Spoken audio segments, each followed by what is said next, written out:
right, as we continue into free agency, the second week, officially maybe call it the second wave, and let's analyze the minute amount of moves being made here, which could turn out to be some key moves, but they're more on the low. What's up? It's your boy Cintron. Come back with another analysis video, and I kid you not, that's my real name, as well as news. So, March 20th, 21st here in Japan. Let's get into it. The Arizona Cardinals have signed away Zach Pascal, wide receiver. We did a lot of dirty work here in Philadelphia, and he's going over to Jonathan Gannon's squad for a 2-year deal. I mean, it's to be expected. He's bringing in pieces that he really feels comfortable with. Covered this yesterday, but I mean, he did a lot of the blocking things that J.J. Arcega-Whiteside did. But he could also catch the football. Didn't have stone hands. He had 10 receptions for about, I think, $150 and a TD against the Steelers. And thank you for your service. I mean, he was a very, receiver who didn't complain about his role, but he did it so well that, he didn't get, receptions. But it worked because he fooled the defense so well that when he did get the ball, like in Pittsburgh, he had like a 40 to 50-yard touchdown because they weren't expecting it. They didn't see it coming. So, gonna be sad to see him go. Good receiver depth there. At times, I trusted him more than Quez Watkins, so we'll see what he does there in the desert. And as he probably gets his hands on more balls. Pause. Mike Hughes being brought in from for Atlanta there.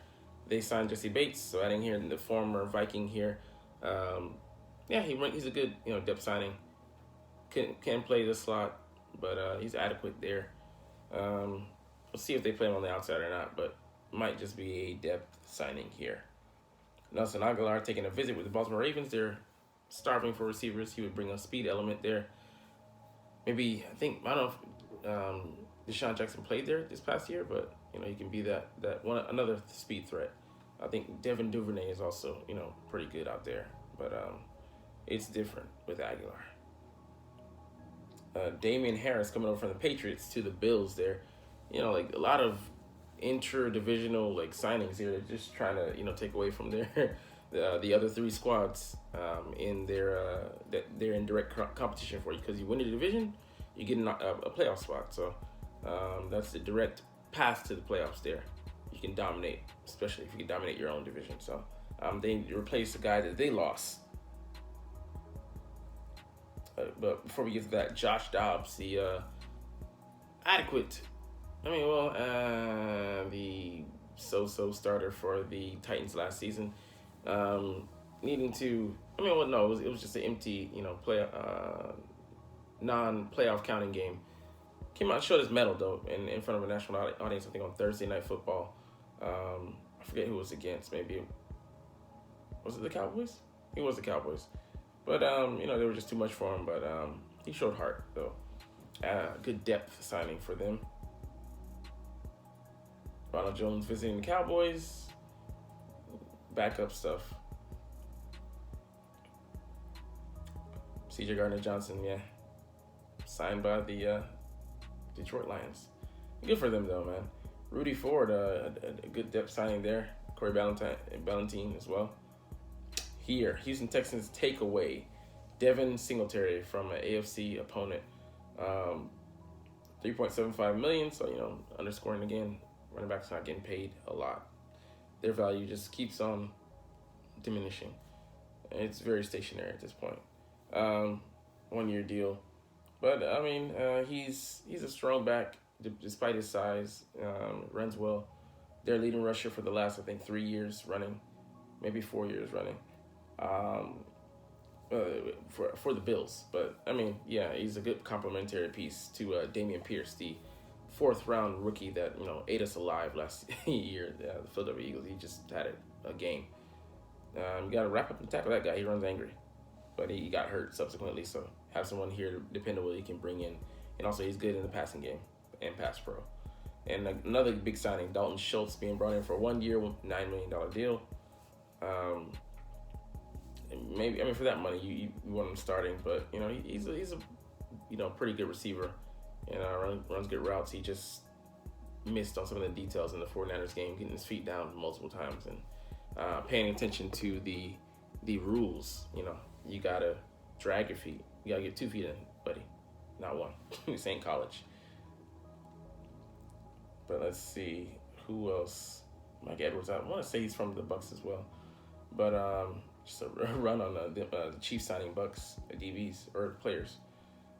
OJ Howard here, signing from the Texans to the Raiders. So another AFC still there, weakening another opponent, but while strengthening your own core and ranks. You know, talented. You know how talented he is coming in. He had that 200-yard game in at Alabama. Just, you know, beast the guy. He came out and ran like a 4.49 or something like that at a tight end. So I mean, he's a highly talented guy, but you know, just injuries and inconsistency have been holding him back. But they also take a visit with Austin Hooper here, the former Browns tight end, and he's a talented guy as well. But he's more of the receiving back, or receiving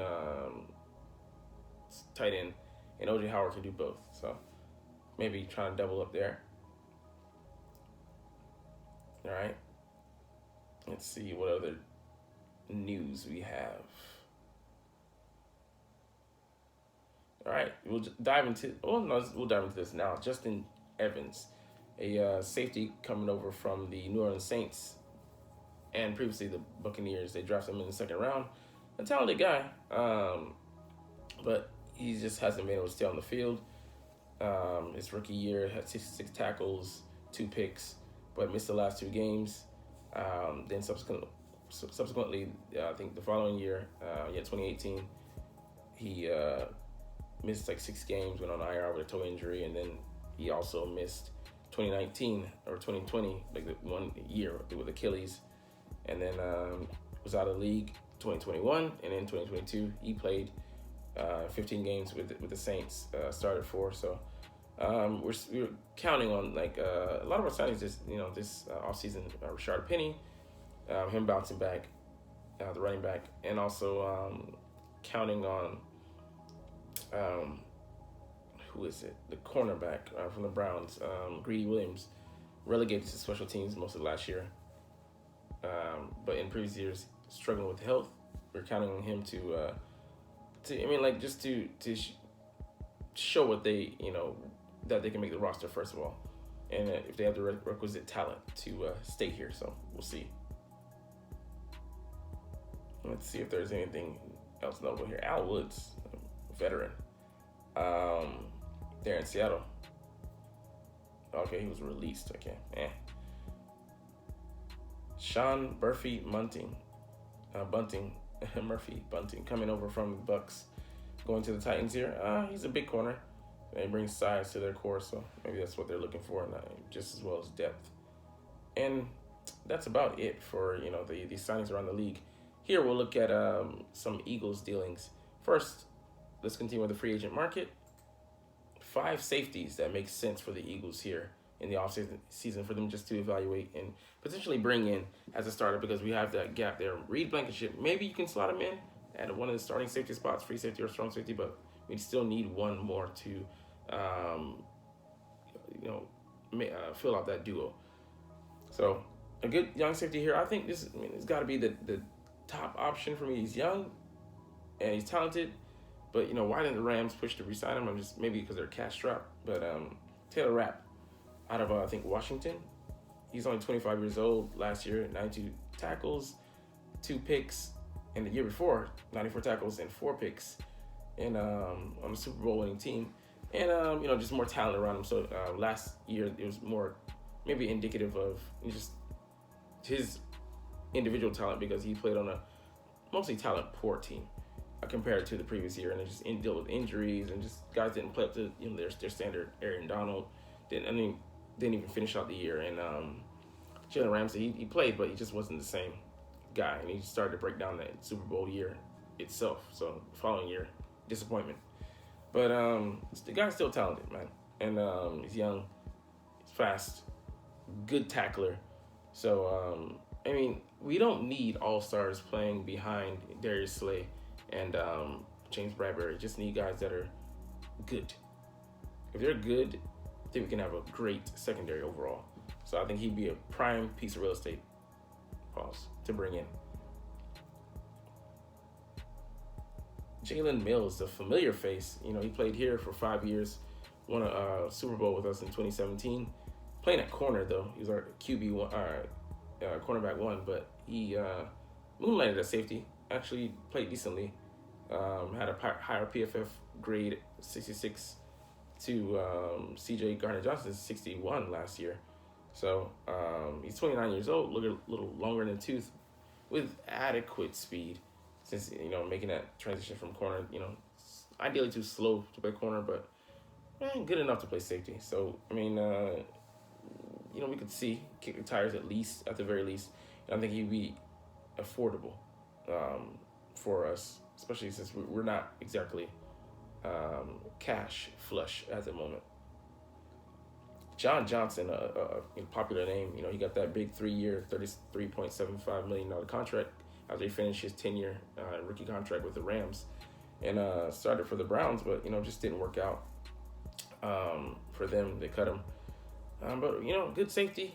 I think you can count on him be in the right place, the right time. He can make a couple plays, but it doesn't need, like I said, we don't need, you know, bring in someone spectacular. Just maybe adequate for this year, because we're going to have maybe 12 draft picks next year, so we can always look to, you know, dive into the safety market then. And in the rookie contracts, you know, like after the makeover in 2006 or 2008, those very amenable deals, you know, very low salary cap and manageable deals, wins for teams. You get to, you know, have a guy's rights for 4 to 5 years and then exercise the option with the first round pick. So, yeah, he could be a stopgap. Adrian Amos, exactly. He could be one as well, 30 years old. The key here, him having experience in Sean Desai's defense when he was the D coordinator for the Bears. So he's gonna limit explosive plays, only allowed 1% in cover snaps, explosive receptions. So I mean, that's amazing. You know, so it just tells you he's a guy that, you know, knows the scheme very well inside and out, very intelligent guy, high football IQ, and is in the right place at the right time most times. Like, he's not gonna get caught out of position. That's great. Not the fastest guy, not the biggest guy, not the strongest guy, but a guy that just gets it done. And used to be a pick magnet when he played for the Bears as well. Solid for the Packers. And the crown jewel, I mean, he would really set this defense out. He'd be a playmaker back there. Kevin Byard. He's tied up, though. I mean, he plays for the Titans, and he doesn't want to take a pay cut. He's currently on the hook with a 13.6, I think, cap hit.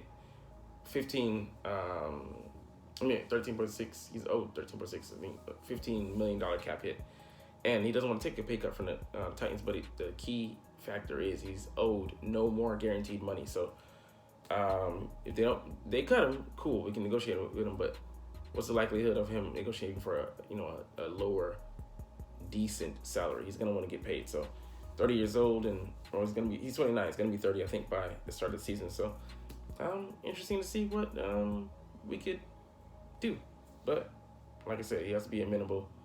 And then if he's not cut, we have to trade for him and then keep that salary, negotiate that salary. So it's like more of a headache. This is more in the on the wish list category. But so I think we'll end things here.